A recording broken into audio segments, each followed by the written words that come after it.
Olá, galerinha, tudo bem com vocês? Guilherme Campos aqui, professor de Educação Física da Rede Estadual do Maranhão.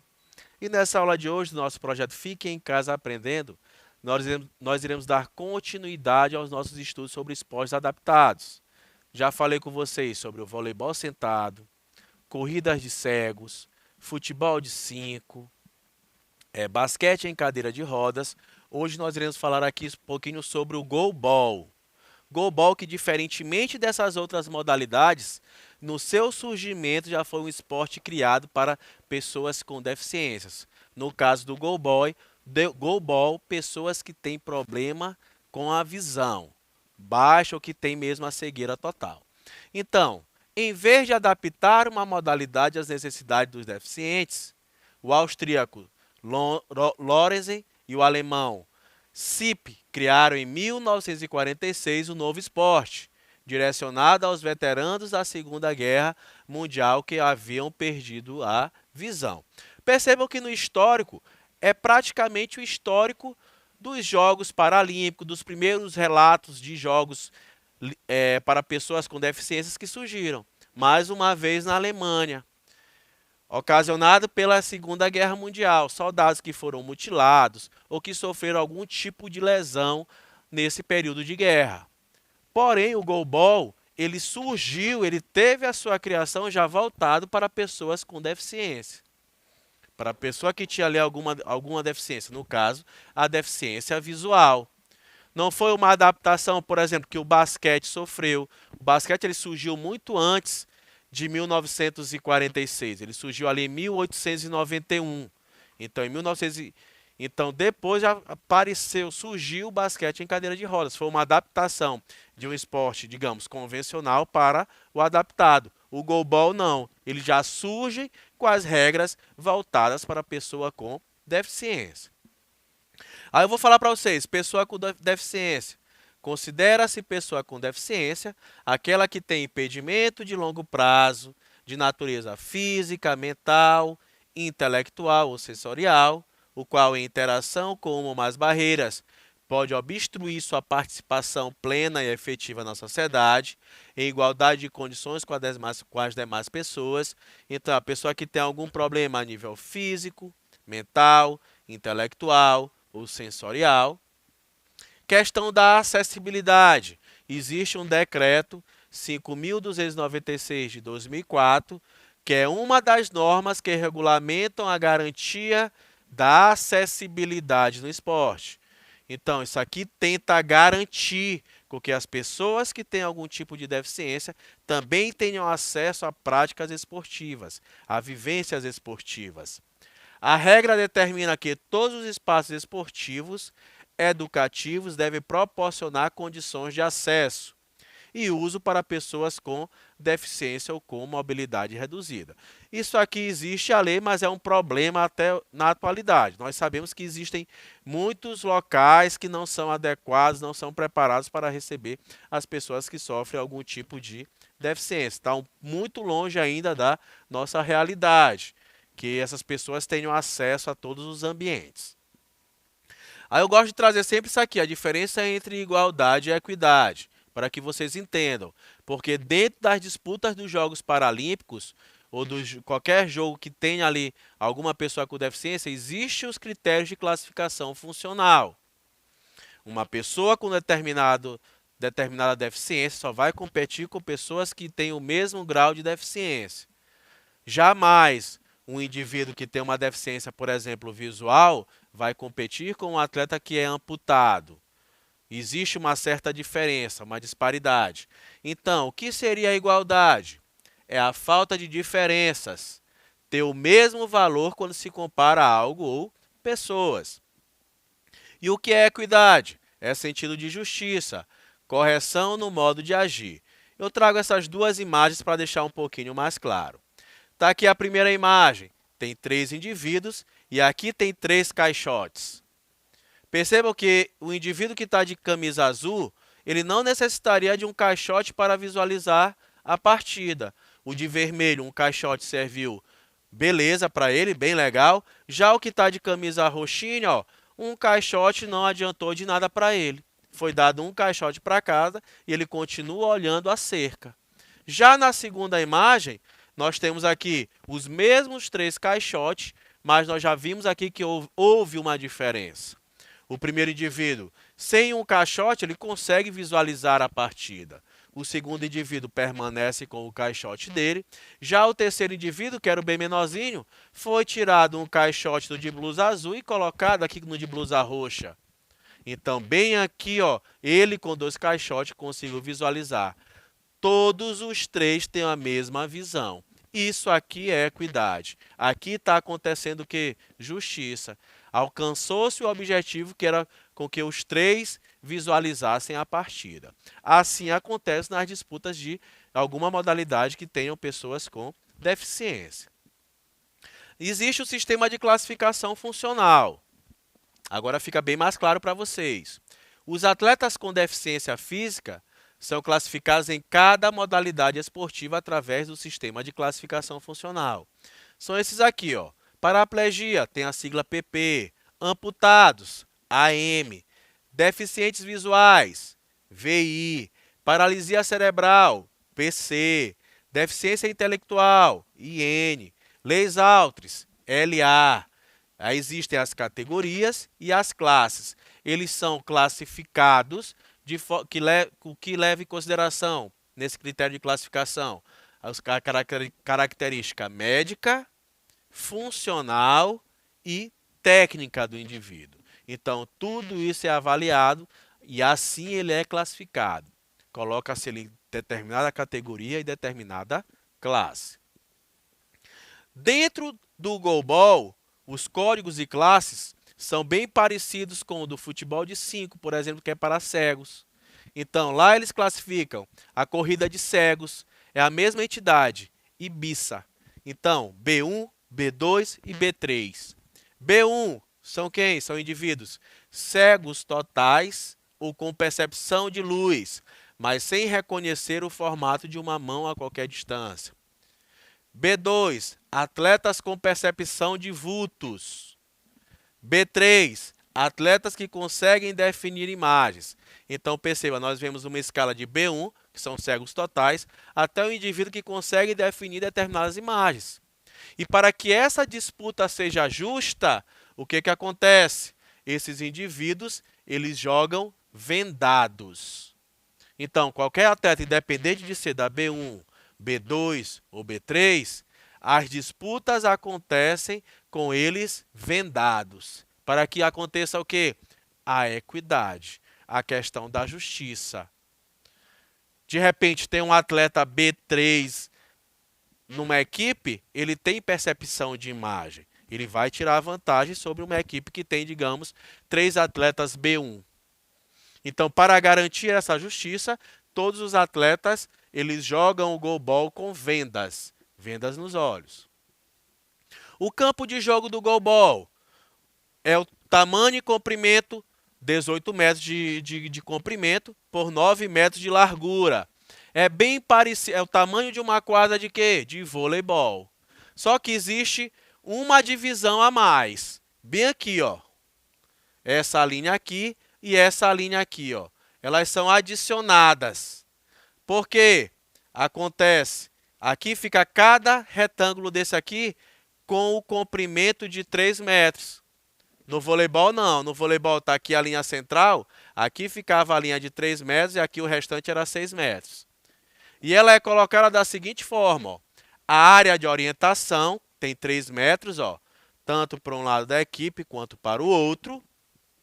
Aí nós temos a área de lançamento, que também tem 3 metros, e a área de lançamento aqui do outro lado, que também tem os outros 3 metros. E essa parte central, que tem de comprimento quantos metros? São duas partes, ó. Então são 6 metros. É a área neutra. Assim que se divide uma quadra de goalball. Então, voltando aqui para vocês, ó.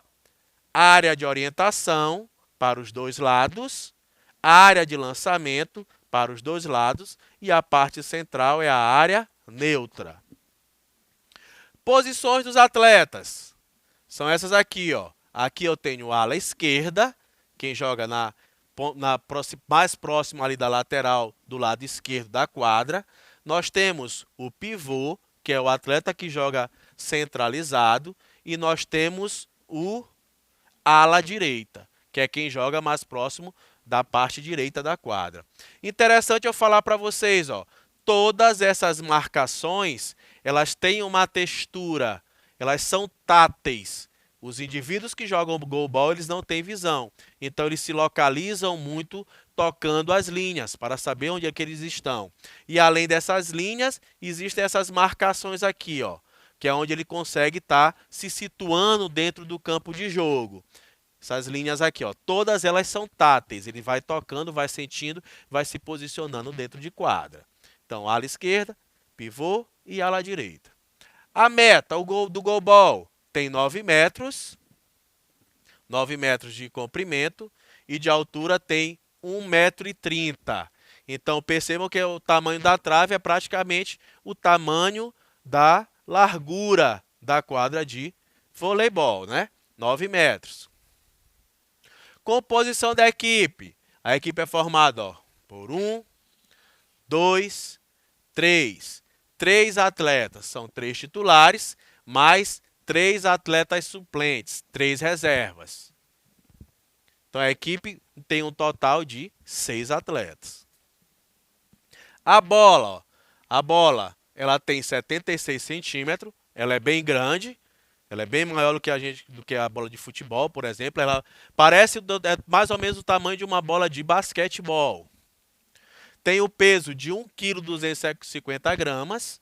Então, ela é uma bola um pouquinho pesada, bem mais pesada do que a de basquete até. Existem esses buraquinhos aqui, ó. 1, 2, 3, 4. Para quê?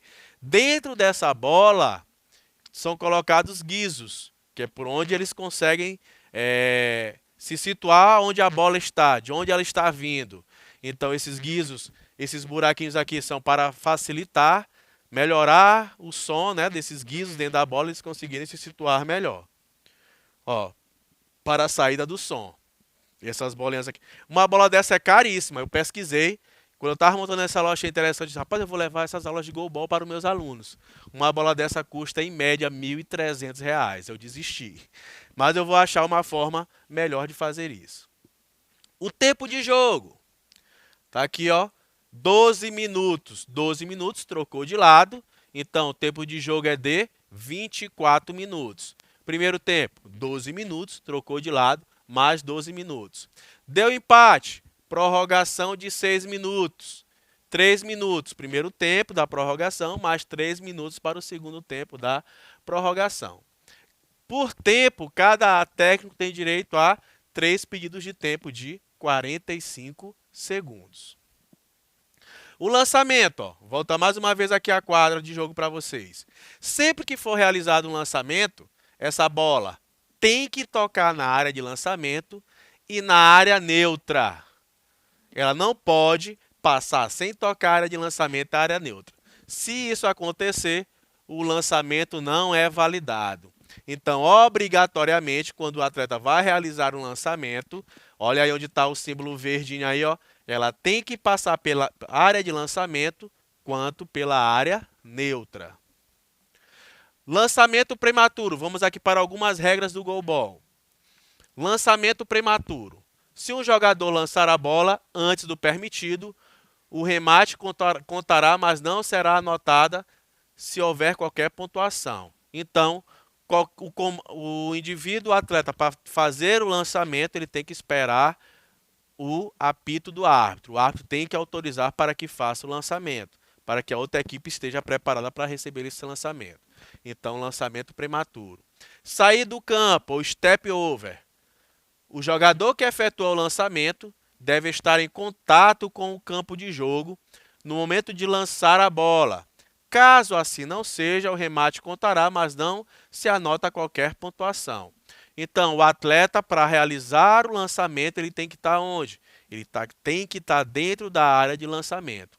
Ele não pode estar fora daquela largura de 9 metros ou de 3 metros lá em relação ao comprimento.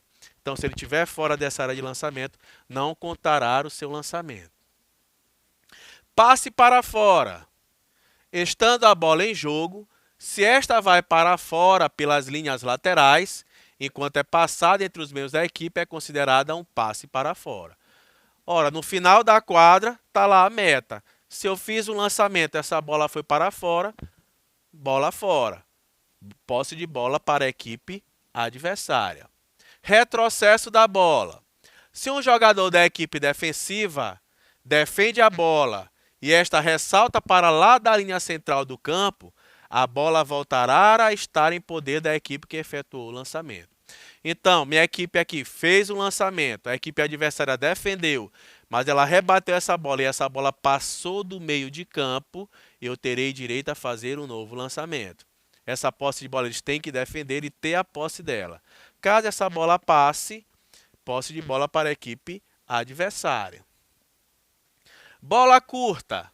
Depois de efetuar um lançamento, a bola não pode ficar imóvel antes de chegar à área da equipe defensora. Se não for assim, o lançamento conta, mas não se anota qualquer pontuação. Então, eu fiz um lançamento. Foi um lançamento muito fraquinho, a bola parou lá na área neutra. Então, não será validado, não será anotado nenhum tipo de pontuação. Bola alta. A bola deve tocar o solo pelo menos uma vez na área da equipe ou na área de lançamento, depois de ser lançada pelo jogador. Se assim não for, o lançamento não conta, mas não é anotada nenhuma pontuação. Aquilo que eu falei para vocês ainda há pouco. Toda vez que for realizado um arremesso, um lançamento, essa bola tem que tocar na minha área do jogo, tocar na área neutra para esse arremesso ser validado. Se ele não tocar, for direto tocando na área neutra, ou por exemplo, tocar na área da equipe adversária, esse arremesso não é validado. Por quê, professor? Porque não vai ter um direcionamento em relação aos guizos. Os guizos eles têm que estar girando a bola, têm que estar em contato com o solo para estar fazendo os barulhos, para que os atletas adversários consigam se situar de onde está a bola. Se eu faço um lançamento aéreo, a bola vai chegar direto no gol lá, não sei nem de onde a bola está vindo. Então essa é uma regra bem importante. Bola longa.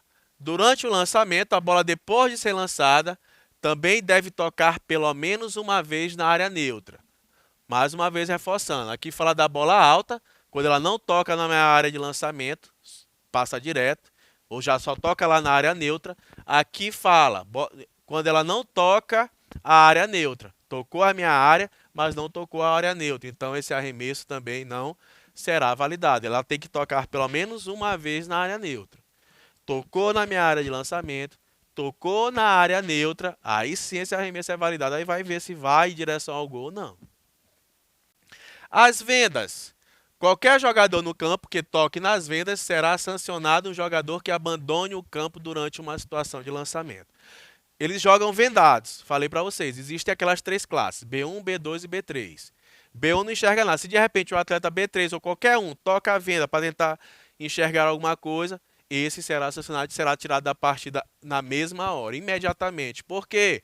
Porque essas vendas elas são vistoriadas pelos árbitros. Elas são colocadas, os árbitros vão ver se está tudo certinho, se está bem encaixada. Então, se ele mexer, ele sai do jogo na mesma hora para que de repente ele não tenha nenhuma vantagem. De repente era um atleta B3 e ele consegue ter visibilidade de algumas coisas. E ele mexeu na venda, ele está tendo ali alguma brechinha que ele está visualizando alguma coisa. Então não pode, tocou na venda, ele sai da partida imediatamente. Terceiro lançamento. Um jogador não pode realizar 3 lançamentos consecutivos. Se o fizer, será sancionado. São 3 atletas. Eu posso, no máximo, realizar 2 lançamentos consecutivos. Se eu for para o terceiro lançamento, não pode. Então, são 3 atletas, eu realizo um. Por isso existe uma rotação. Eles rotacionam bastante em relação a quem vai realizar os lançamentos. Atraso pessoal do jogo. Impõe-se uma sanção quando o jogador é reorientado por qualquer pessoa que não seja um colega. Ele não pode ser reorientado por pessoas que estão de fora, só quem está ali dentro do campo de jogo. 10 segundos. O atleta tem 10 segundos para realizar o lançamento. Se ele não realizar, ele sofrerá a sanção. E em relação aos fundamentos, essas aqui são as formas que eles realizam os lançamentos. Ó. Com giro, ele faz um giro, realiza o lançamento. Tem aqui o arremesso frontal. e tem aqui o arremesso entre as pernas. Essas são as 3 formas na qual os atletas realizam os seus arremessos. Então, galerinha, eu vou ficando por aqui. Eu espero que vocês tenham entendido, compreendido aí um pouquinho sobre o goalball. Até a nossa próxima aula. Vamos para cima, hein?